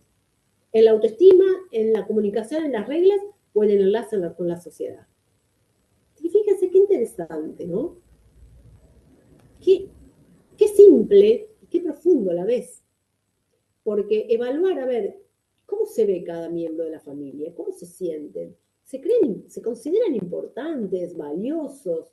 ¿Qué imagen tienen de sí mismos? ¿Qué piensan de ellos mismos? ¿Qué piensan del otro? ¿Cómo creen que el otro los ve? ¿Cómo es visto por el otro? ¿Y es visto por el otro? ¿Cómo es el nivel? ¿En qué nivel de autoestima están? ¿Tienen una autoestima fuerte, consolidada? ¿Sienten que pueden, que son capaces, que tienen la capacidad para hacer lo que quieran? ¿O se sienten desvalidos, poco vistos, poco valorados, ¿no? ¿Cómo es el nivel de autoestima de cada integrante de la familia? La comunicación, ¿cómo se comunican? Hablan, pueden conversar. Acá traemos lo del lenguaje, emoción y corporalidad también. Pueden diseñar conversaciones para poder hablar de lo que les está pasando, para hacer pedidos, para hacer algún reclamo, para, no sé, hacer alguna promesa y poder cumplirla, y si no la cumple el otro puede decir, che, no la cumpliste, o dijiste que vas a hacer esto y no lo hiciste. ¿Cómo se están comunicando? ¿Se comunican de manera asertiva o se comunican de manera agresiva o de manera pasiva? Que uno grita y el otro se queda callado, no puede hablar. ¿Qué está pasando ahí? ¿Cómo son las reglas que se establecen dentro del sistema? ¿Hay jerarquías? ¿Hay límites? ¿Hay fronteras? ¿Hay normas, pautas que se establecen para que esa familia funcione adecuadamente? ¿O cada uno hace lo que quiere, todo es un lío? ¿Y se relacionan con el afuera o están encerrados? ¿Tienen amigos? Los chicos van a cumpleaños, a fiestas, salen, van a la escuela, van a un club, a la iglesia, en el barrio, tienen vecinos, amigos, familias con las que, o la familia extensa, se relacionan, comen juntos, se ven, se visitan, ¿qué pasa con eso?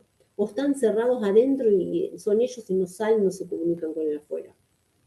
Bueno, todo esto me parece a mí es un gran valor para que mañana mismo lo pueden tener en cuenta al momento de evaluar a una familia o en una entrevista, cuando están conversando, empezar a pensar en estos puntos.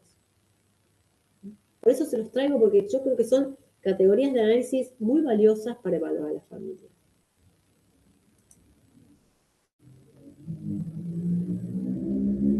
Bien. Y después, Virginia Satir también clasifica a las familias como conflictivas o con problemas y nutricias o relativamente libres de problemas. Fíjense que no dice familias con problemas y familias sin problemas. No, familias conflictivas o con problemas y familias nutricias o relativamente libres de problemas. O sea que siempre tienen problemas. Lo que pasa es que la familia nutricia sabe qué hacer con eso o puede hacer algo con eso. Tiene capacidades, habilidades o herramientas para poder hacer frente a los problemas. Fíjese que evalúa en cada una de esta clasificación, toma estos 4 puntos que vimos recién para evaluar a las familias como conflictivas o como nutricias.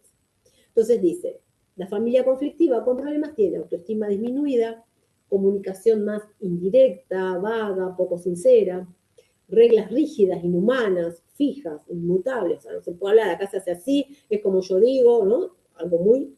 el enlace con la sociedad es temeroso, aplacador, inculpador, o sea, es peligroso si te juntás, si salís, si estás con otros, mejor quédate acá, cerrado, adentro, ¿no?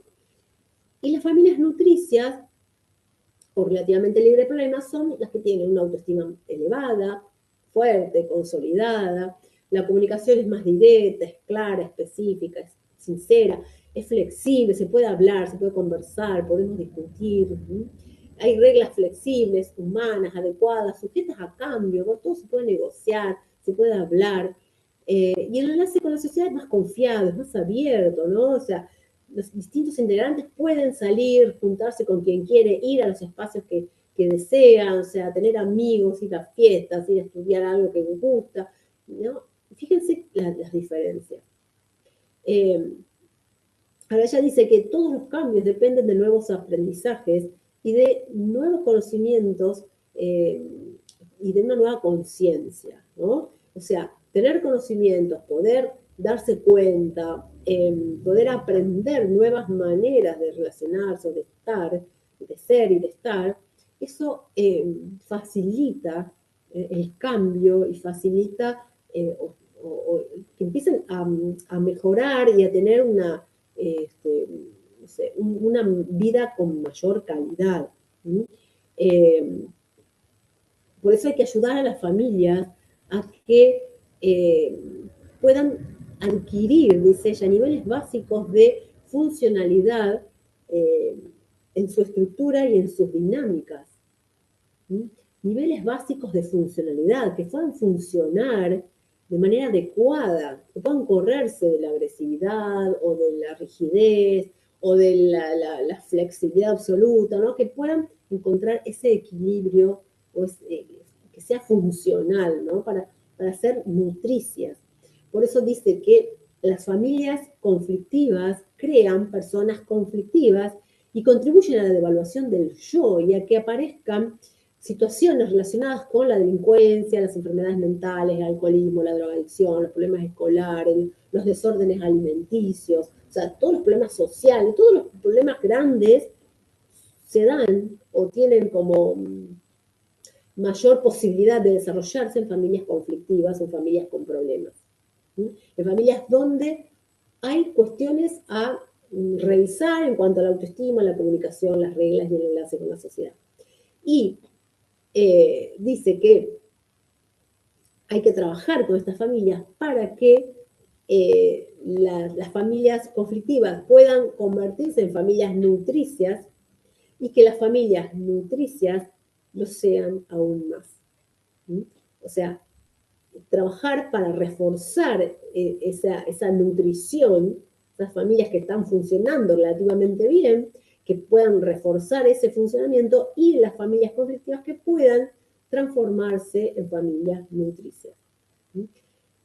Familias con, o padres con una autoestima elevada es igual a familias nutricias. Padres que se quieren a sí mismos, que se valoran, que tienen una buena imagen de sí mismos, un buen concepto de sí mismos, que a su vez se juntan y creen que son poderosos los dos para tener una familia saludable, con buena calidad de vida, bueno, por supuesto que eso los transforma en familias nutricias. Y las familias conflictivas, lamentablemente, son las que tienen hijos con problemas, porque no tienen la capacidad, sí, por ahí las herramientas o las funciones necesarias para poder llevar adelante la familia de una manera más saludable, más funcional. Bien, bueno, hasta acá el tema de hoy de las distintas categorías de análisis de evaluación de la familia. antes de compartirles cuál va a ser la actividad sincrónica, quiero que me digan, a ver, ¿qué rescatan de todo lo que hemos visto hoy? ¿Qué les quedó resonando? ¿Qué les interesó más? ¿Qué no? Si tienen alguna duda, si algo no entendieron.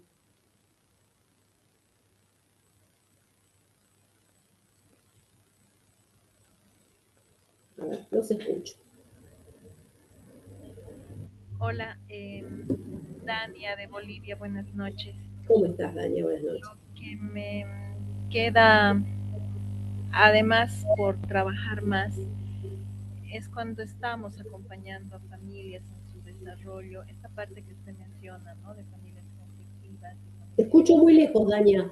Fíjate si Hola, hola. Ahí estamos mejor. Ahí va. Ahí ya. Lo que me queda muy claro, pero además como un desafío en todo este proceso, es que cuando apoyamos y acompañamos el desarrollo familiar entre las familias, en esta relación que usted nos explica de familias conflictivas hacia familias nutricias. Creo que ahí está todo el desafío de trabajar, ¿no? Todas las herramientas que nosotros tenemos que poner en práctica para lograr. Creo que es como un norte que en muchos casos sí se va a poder ayudar, se va a poder conseguir junto a las familias. En muchos casos quizás no y se va a llegar hacia esto lindo que usted menciona de adquirir niveles básicos de funcionalidad en su dinámica. Eso es lo que yo puedo rescatar, que me ha impactado muchísimo, ¿no? De esta clase que, bueno, ahí me deja con el desafío fuerte. Gracias, qué bueno. Sí, es que en realidad cuando intervenimos con familias apuntamos a eso, ¿no?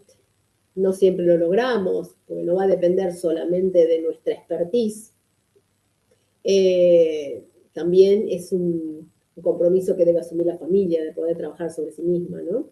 Esto lo vamos a ver la semana próxima. Pero bueno, nosotros hacemos nuestra parte. Siempre hay que primero conversar con la familia para que esto sea un trabajo conjunto, ¿no? Haya una alianza de trabajo donde el trabajo es compartido. Nosotros facilitamos nuestros conocimientos para poder acompañarlos en el proceso que ellos tengan que realizar, pero ellos tienen que poner su parte, ¿no? Tienen que comprometerse en ese proceso, si no, magia no hacemos. Pero bueno, es importante que tengamos todas estas distinciones, estas herramientas para poder mirar, evaluar, entender, ¿no? Que no nos quedemos en una interpretación así como muy básica de lo que está sucediendo, ¿no? Entonces, con todo lo que vimos hoy, a nivel del observador que somos, ¿no? De cómo miramos, observamos, interpretamos la vida, el mundo, y que eso influye en las acciones que hacemos y en los resultados, desde ahí, desde después observar lenguaje, cuerpo, emoción, y tener todas estas categorías de análisis, bueno, nos da como mucho material para poder estar como bien preparados para observar desde un lugar más, más completo, ¿no? Más responsable. Gracias, Daniel.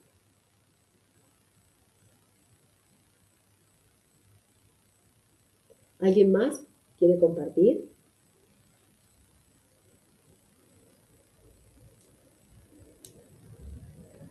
Yo, profesora. Sí. Victoria. Victoria. Me quedo con que cuando nosotros también evaluamos a la familia, a las personas. Te escucho muy lejos. Fíjate si podés acercarte al micrófono. Ay, ahora, ¿mejor? Ahora sí. Ahora sí. Ya, ok.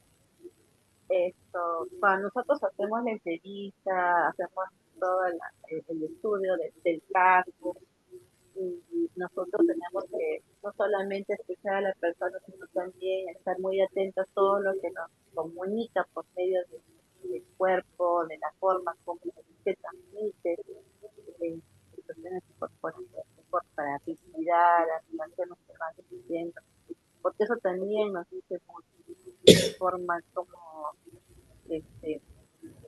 no ¿no? Nos transmiten si realmente están alegres, también si realmente también nos dicen también la verdad, porque muchas veces también omiten muchas cosas, ¿no? El silencio también, por ejemplo, ¿no? Para responder a cosas, ¿no? Como decir, ¿y ahora qué digo, no? Piensa antes de decir, ¿no? Por eso también nos ayuda muchas cosas a realmente, porque a veces las personas tratan de guardar, ¿no? Guardar a veces los problemas que tienen y lo tratan de esconder, ¿no?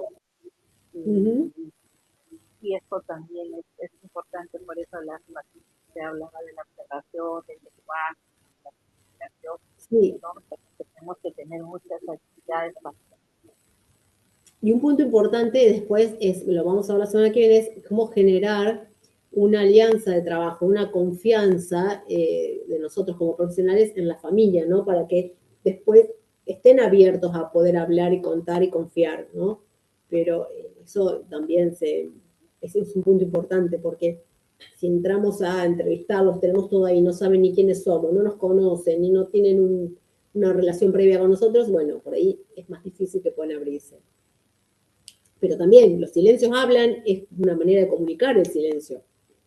Y cómo están corporalmente cuando no hablan, ¿no? También nos da información. Por eso hay que saber intervenir esa corporalidad, ese silencio. ¿No? No hay que dejarlo y que no hable, ¿no? Saber cómo intervenir ahí. Gracias, Victoria. A ver, Alexandra, que levantaste la mano. Sí, buenas noches con todos. Sí, una de las cosas con las que me quedo es precisamente lo que usted indica con respecto de la observación, de estar atento a cómo la persona te mira, te dice, porque el silencio dice mucho.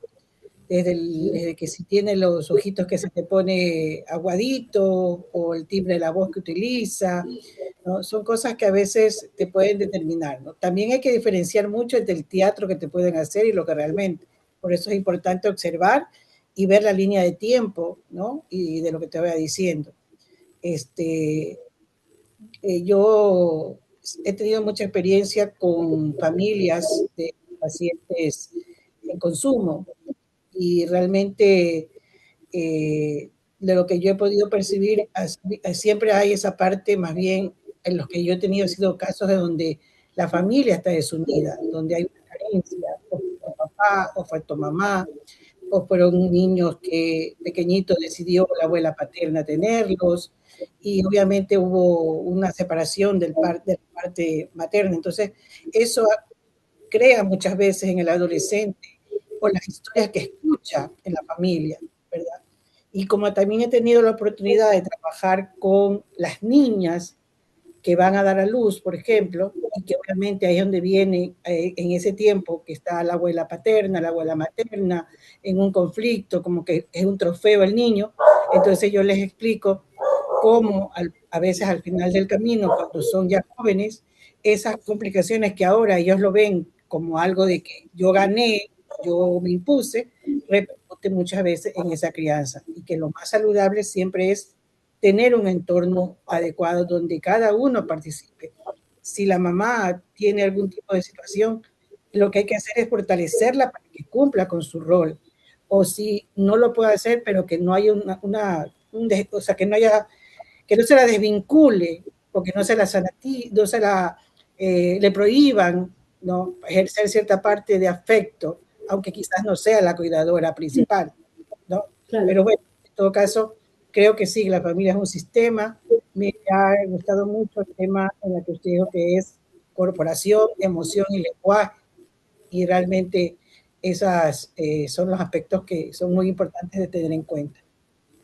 Gracias, Alexandra. Sí, todo esto que traes, todo eso, todas esas intervenciones, todo eso se puede trabajar con las distintas herramientas que estoy compartiendo, ¿no? Para observar ese funcionamiento familiar desde todas estas categorías que les compartí, ¿no? Y vas a ver cómo todo lleva al mismo lugar, o sea, el conflicto que se está viendo ahora en ese momento tiene todo un trasfondo que fue creado hace mucho tiempo por un montón de situaciones que eran disfuncionales, que bueno, se fueron llevando, se fueron arrastrando hasta que hacen eclosión en el hijo con adicción o la hija con mamá siendo adolescente, estas disputas, la mala alianza marital, la falta de uno de los progenitores, ¿no? El progenitor sobreinvolucrado, el que queda excluido, cuando los padres no están, cuando aparecen otros adultos responsables que a su vez también se pelean, discuten, ¿no? El hijo va siendo como el depositario de todas esas disfunciones, de todas esas situaciones problemáticas. Y en algún momento se convierte en el portavoz, el que con su problema sale a denunciar lo que está pasando. Entonces, bueno, es importante verlo para poder después intervenir desde ahí. Bueno, muchas gracias. Muchas gracias. Bueno, voy a volver a compartir. Les voy a mostrar la diapositiva con el trabajo que van a tener que hacer. Hoy no hay actividad en clase, pero hay una actividad asincrónica, que es individual. Va a ser el análisis sistémico de un video y el diseño de una intervención. Algo simple, pero es para aplicar todo lo que hemos visto en estas dos clases. Entonces van a ver el video que les voy a compartir, que está dentro de una guía, y van a realizar un análisis de acuerdo a la guía que yo les voy a enviar. Entonces, dejo de compartir y les leo, no lo tengo en esta compu, lo tengo en esta, les leo brevemente en qué consiste. Es un video dentro del documento en PDF que van a recibir, hay un enlace donde está el video para que lo puedan ver. Yo les había consultado si el otro día si tenían Netflix o no. Bueno, como la mayoría no tiene, entonces elegí un video de YouTube. Si no, les iba a dar una película de Netflix para analizar. Pero bueno, les doy un video cortito que está en YouTube, es un corto, pero muy interesante lo que sucede en esa interacción. Es una pareja. Hay mucho para observar, entonces van a responder después una guía donde les pregunto sobre, o sea, que analicen a los protagonistas considerando el modelo OSAR que vimos hoy de observador, sistema, acción, resultados.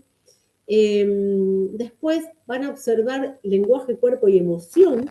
Entonces yo les doy una serie de preguntas que van a tener que responder de acuerdo a la información que les surge a ustedes del video. Después, una tercera parte, vamos a la evaluación del sistema familiar y van a responder teniendo en cuenta los aportes de Marcos Bernstein y Virginia Satir. Y luego van a hacer un análisis de la dinámica relacional, de algunas preguntas que también las van a obtener de todo lo que fuimos viendo entre la clase pasada y esta. Y por último, el diseño de una intervención profesional. Por supuesto, algo breve, ¿no? O sea, el trabajo tiene que tener entre 2 y 3 páginas de Word, nada más. No es que van a escribir un libro.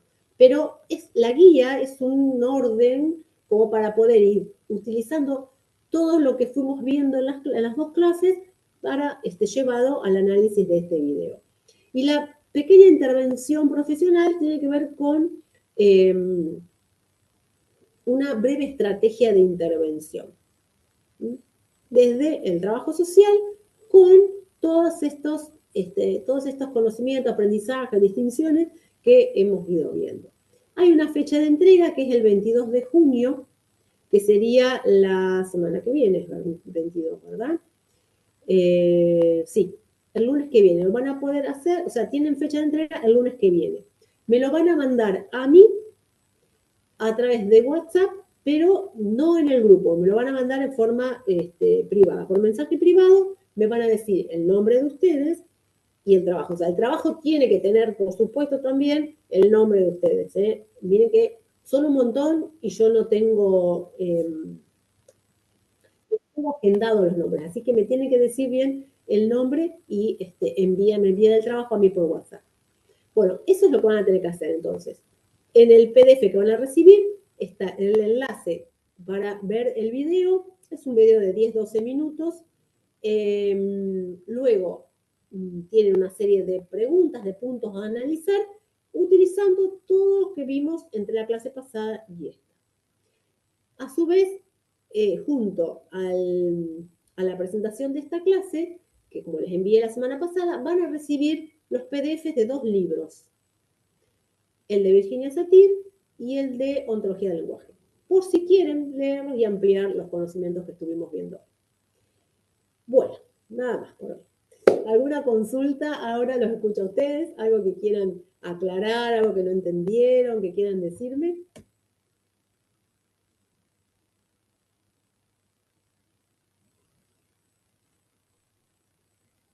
Profesora, en el PPT ahí se va a escribir las preguntas, lo que usted está pidiendo que realicemos, ¿no?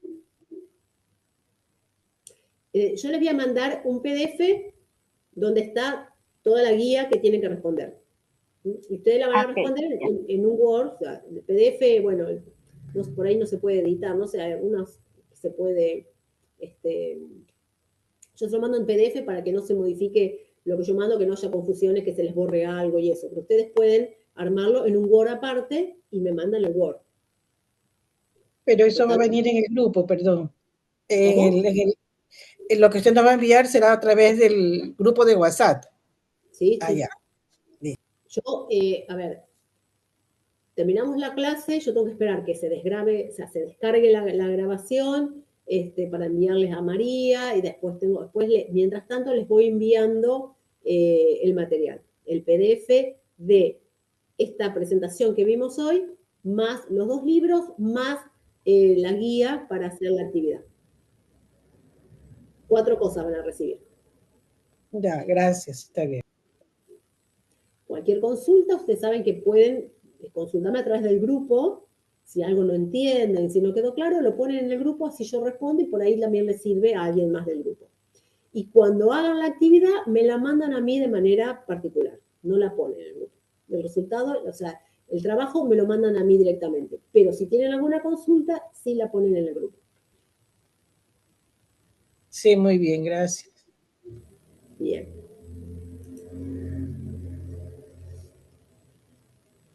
Bueno, ahí Wilson les compartió el registro de asistencia. ¿Alguna otra consulta? Si alguien de ustedes quiere que igual yo envíe, o sea, yo para hacer este trabajo les envío un video corto que está en YouTube para que todos lo puedan hacer. Pero si desean, también puedo mandarles el enlace de la película que yo tenía pensada. Pasa que el análisis de la película es otra guía aparte, ¿no? Pero es una película muy interesante donde hay toda una situación familiar tremenda. O sea, pasa de todo en esa película. Tenemos todo lo que vimos en estas clases, lo tenemos ahí en la película. Entonces, puedo mandarles igual el enlace, o sea, el nombre de la película para que la busquen en Netflix y la vean. Sí, sería bueno tener el nombre de la película. Y por si acaso la otra guía más. No, la otra guía ya no, o sea, porque yo sí, ya para hacer el trabajo les mando esta, pero igualmente ustedes, o sea, yo voy a corregir esta ahora, porque esta es la que elegí, pero les mando la película para que la vean, y ustedes mismas pueden ir viendo, o sea, analizando la película de acuerdo a las categorías que vimos, por ejemplo, hoy. Está bien, gracias. Van a ir viendo, ¿no? Todas las... sí, sería como un ejercicio. ¿Cómo? Sería como un ejercicio de ir identificando cada vez más estas situaciones. A ver, lo que vimos la semana pasada, la jerarquía, las alianzas, coaliciones, ¿no? todo esas, las distintas herramientas que nos comparte Salvador Minucci, más todas las categorías que vimos hoy, todo eso está en la película. Entonces, pueden ir, hay gente que la película la doy en la diplomatura de coaching de familia que doy, y hay gente que la ha tenido que ver 2 o 3 veces a la película para poder responder la guía, ¿no? Porque no terminaron de darse cuenta de algunas cosas. Porque es una película muy potente, es hermosa, pero tiene mucha información. Entonces yo se las voy a compartir igual el nombre para que la que quiera la pueda ver. Y ahora también cualquier película que vean donde haya situaciones familiares, también pueden aplicar estos conceptos para practicar, para entrenar.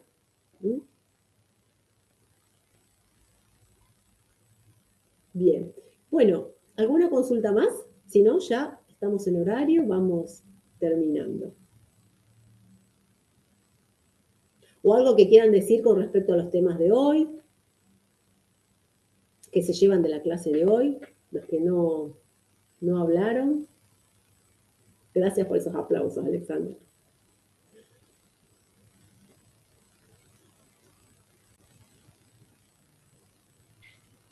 Sí, buenas noches, María. Muy, Hola, Paula. muy claro las pautas que hoy día nos ha dado y bastante material. Sí entiendo que nos va a Sí. compartir sobre Bernstein, ¿no? Las categorías.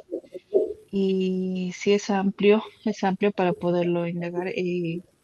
Mi consulta era respecto a que si estas categorías, o sea, están más ampliadas en el material que nos va a No, compartir.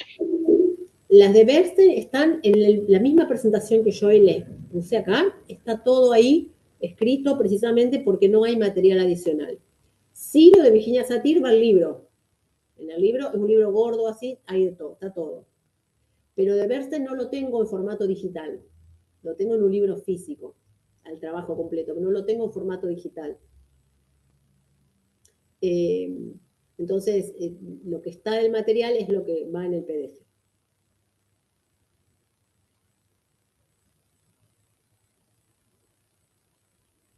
Bien, ¿algo más?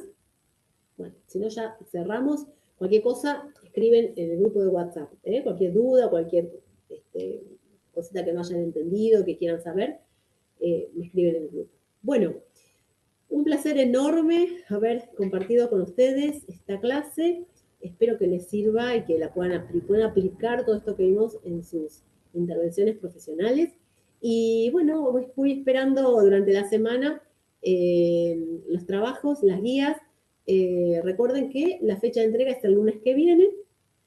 Y algo que les voy a decir, el lunes que viene tenemos la tercera clase y la cuarta tenemos la evaluación. La evaluación va a ser similar a esta guía que van a hacer, así que pongan toda la voluntad y la energía en hacerla porque cuando hagamos la evaluación va a ser muy parecido a esto. Bueno, un placer enorme, un gusto y nos estamos viendo la semana que viene. Muchísimas gracias. Un placer.